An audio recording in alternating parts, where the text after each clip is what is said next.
In 2019, I left a John Mayer rehearsal in Los Angeles with 2 extremely rare Dumble units in my backpack to reverse engineer. The first of these is the Dumble BBC-1, which I turned into the basic boost that none of you have ever seen, and the second is the A Box Later that some of you have seen because John has shared, and I turned that into the Box It Later. This is what I claim to have been the clean channel of the NOTADÜMBLÜ, but 2 weeks after the release, I realized I made a huge mistake. I accidentally used the more rare Dumble BBC-1 instead of the Box It Later. So without further ado, let me present to you the authorized history of the great NOTADÜMBLÜ debacle of 2025, the somewhat unbelievable story of how Josh Scott accidentally used the wrong clean circuit in the NOTADÜMBLÜ and didn't realize it until 2 weeks after the release.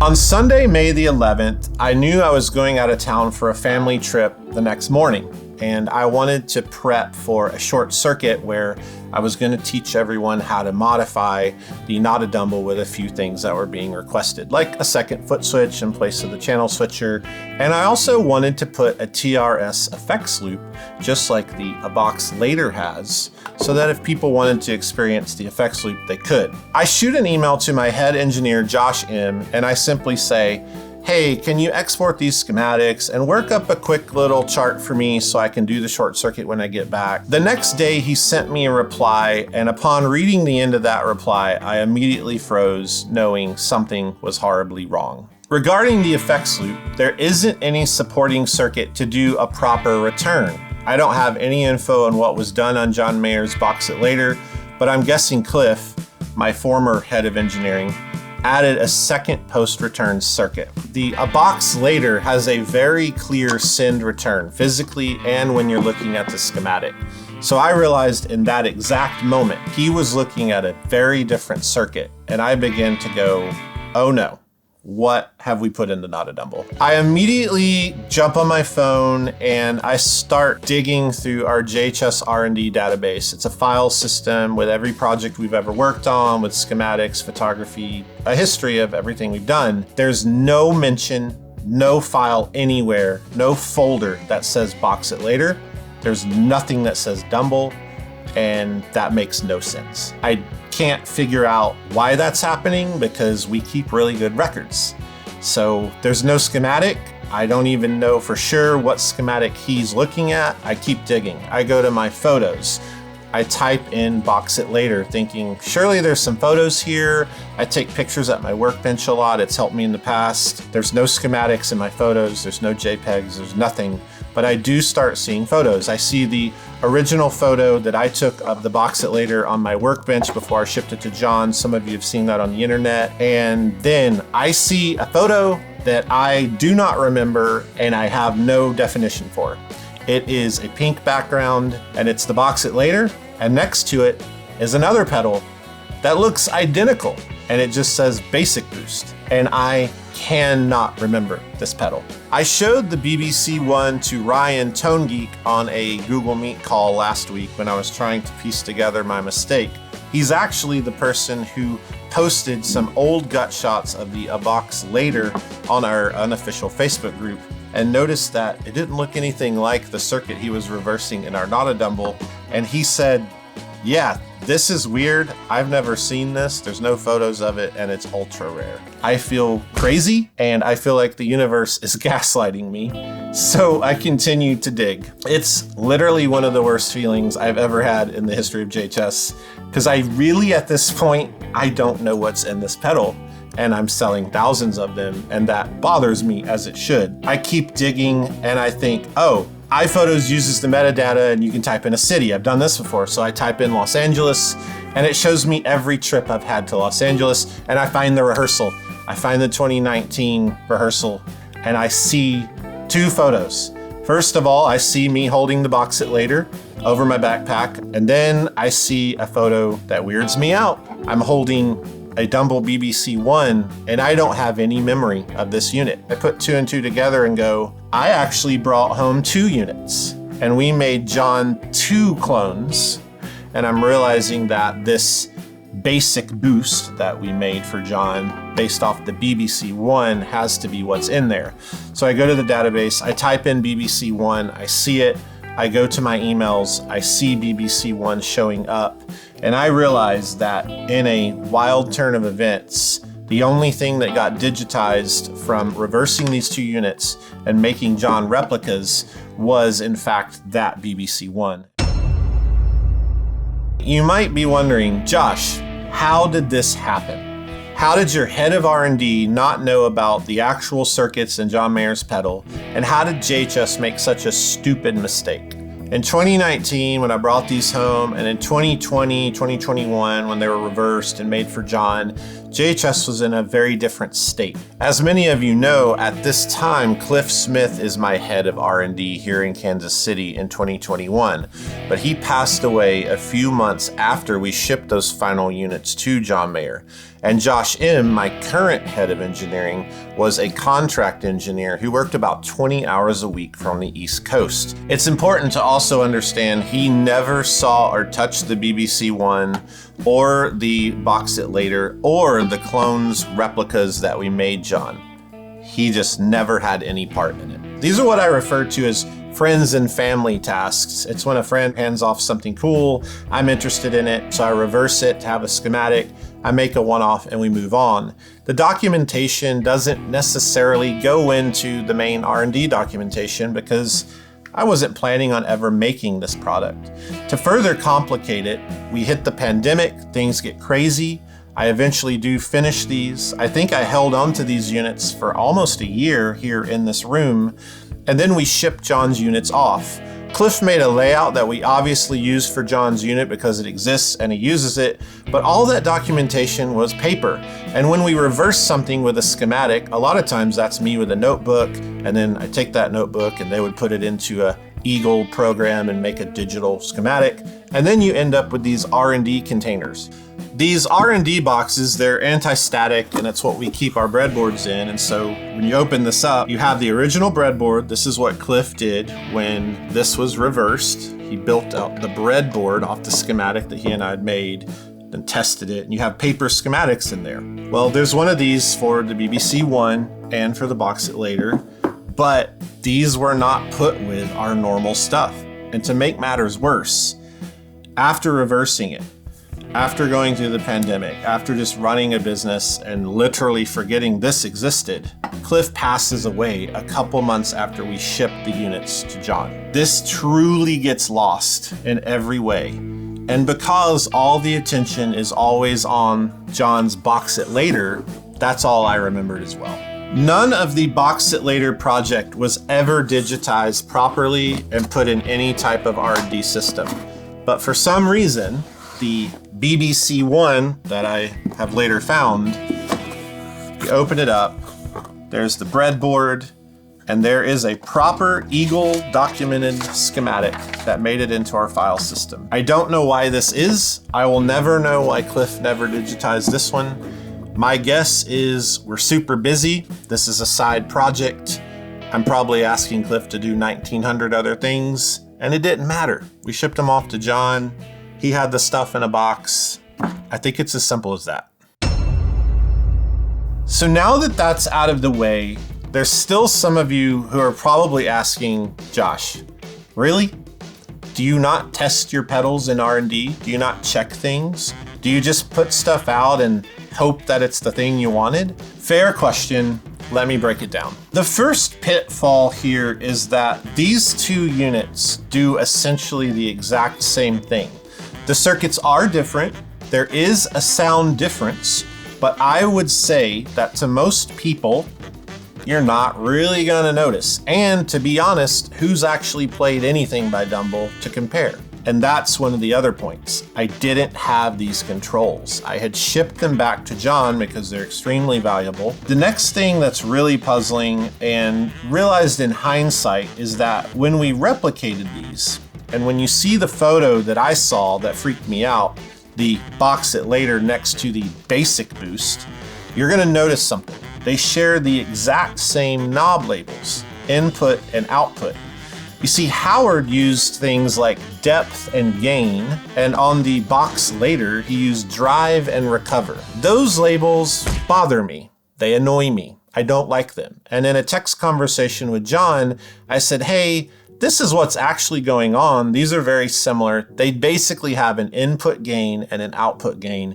Can I put that on there for you so when you're trying this in your rig, it makes sense? And he goes, yeah. So I changed the knob labelings and they're identical. So when you're looking at the schematic of the BBC1 or the clean section of the NOTADÜMBLÜ, it says input output, just like John's box it later. And it gets even further complicated because we do rigorous R&D testing. We actually have a group of employees that are part of an approval team. This is a lot of people that everything passes through rigorously. They reject any issues. We test it on tons of rigs and we backtrack to control units and we make sure everything's perfect. But again, there weren't really any controls. There wasn't anything to compare against. All of that said, here is where the main breakdown happens. Let's fast forward about 3 years later to late 2023, early 2024, when I'm working on the NOTADÜMBLÜ right off of the release of the NOTACLON. Cliff Smith has passed away. Josh M. is now the head of R&D full-time, but still working remotely on the East Coast. And I start talking to him about what the NOTADÜMBLÜ is, and I send him an email. Upon investigating all of this, he helps me research the contact points of what I said, what he was doing, and why he was doing it.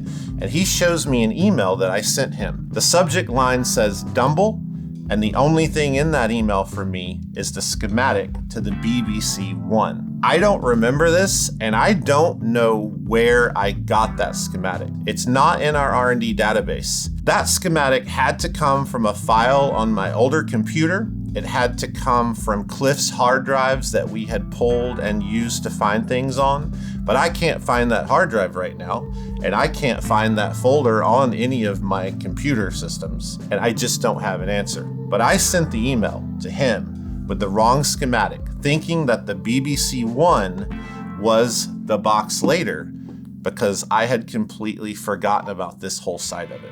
It's super important to reiterate here that Josh M. had never seen this or this 3 years prior. He didn't know this existed, and he only knew this existed from photos on the internet that John has shared and others, and the fact that we made the box it later replica that he had seen on pictures of John's board. Josh M. didn't even know about these original Cliff produced schematics and breadboards in these boxes. And some of you are saying, well, Josh, did you not know about these? How are they sitting next to you right now on the table? But here's another problem. Cliff passes away working at home in his shop during the pandemic lockdown, and these were in that place. Then they were moved from there, and then there was another move where I moved offices. And somewhere in the midst of all that chaos, they got misplaced.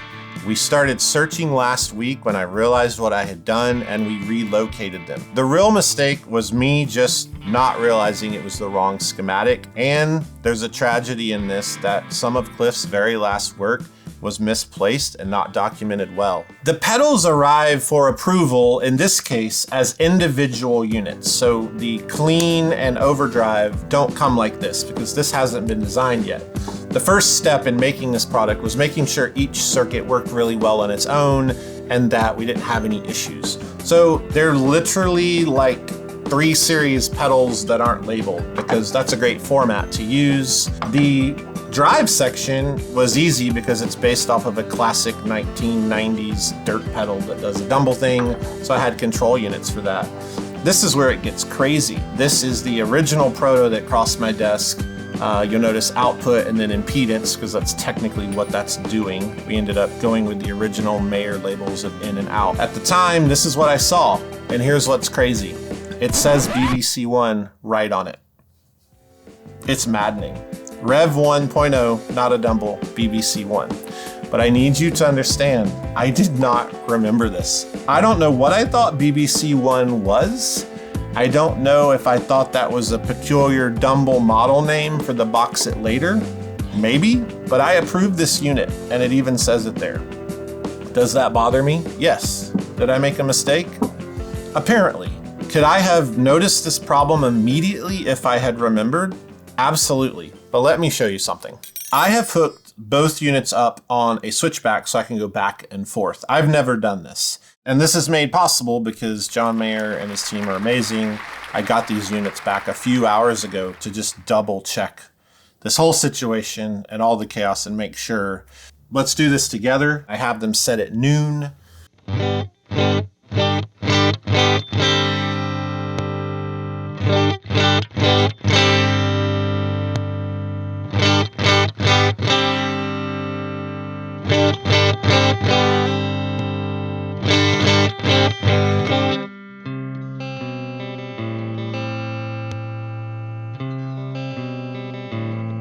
Just off the bat with super similar controls at noon, they are doing the same exact thing.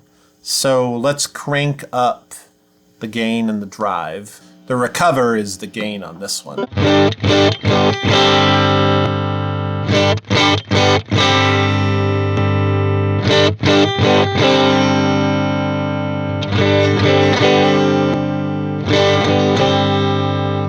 These are extremely similar. The recover is the gain.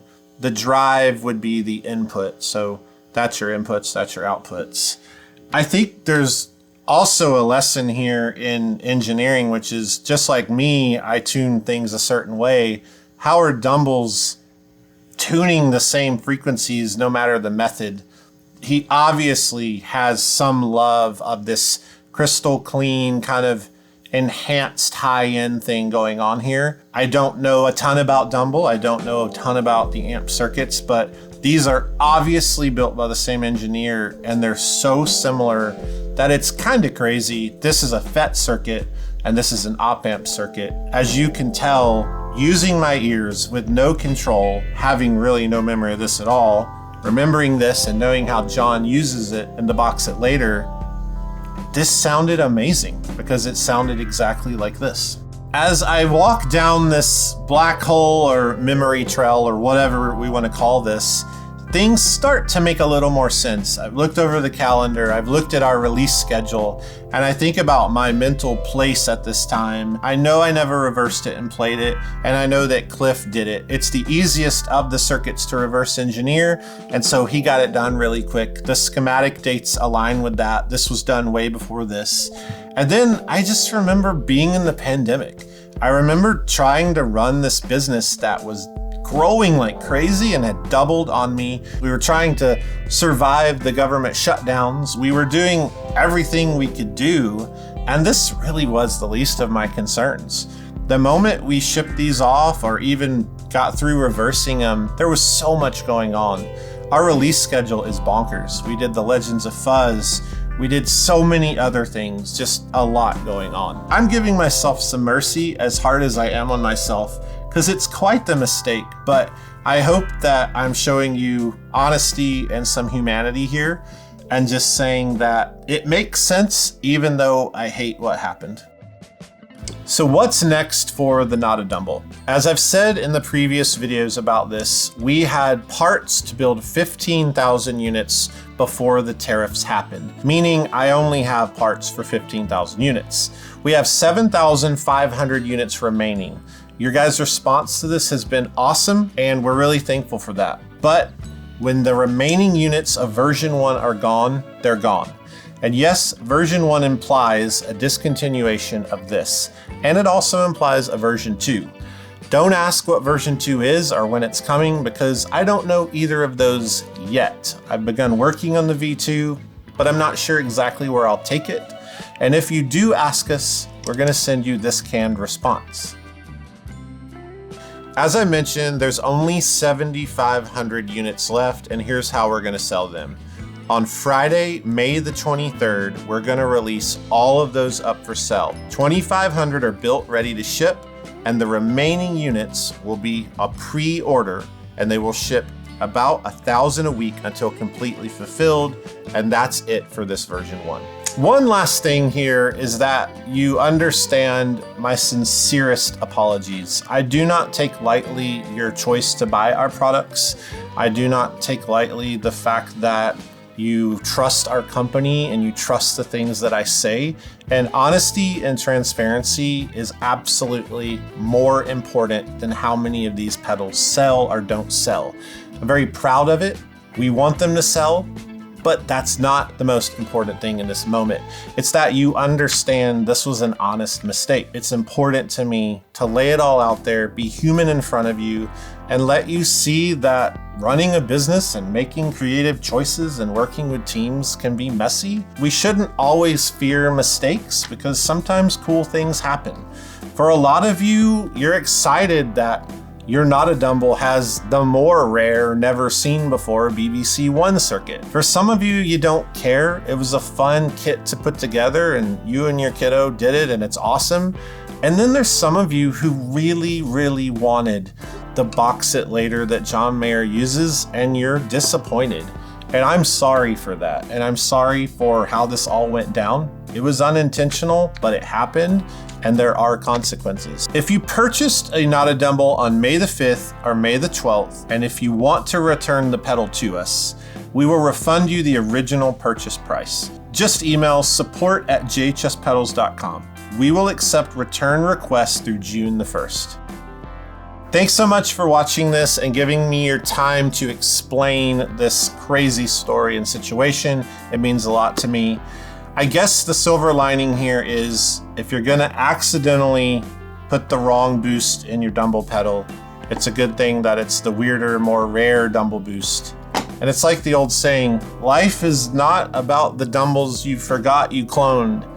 Life is about the dumbbells you forgot that you cloned, that you put in your clone that was wrong, and the clone was a different clone, and the clone, you didn't know that the clone was there, but like the clone got cloned while you were cloning the other one. And then it ended up in the thing. And it's like probably okay, but you're unsure because you're insecure. That quote, you know.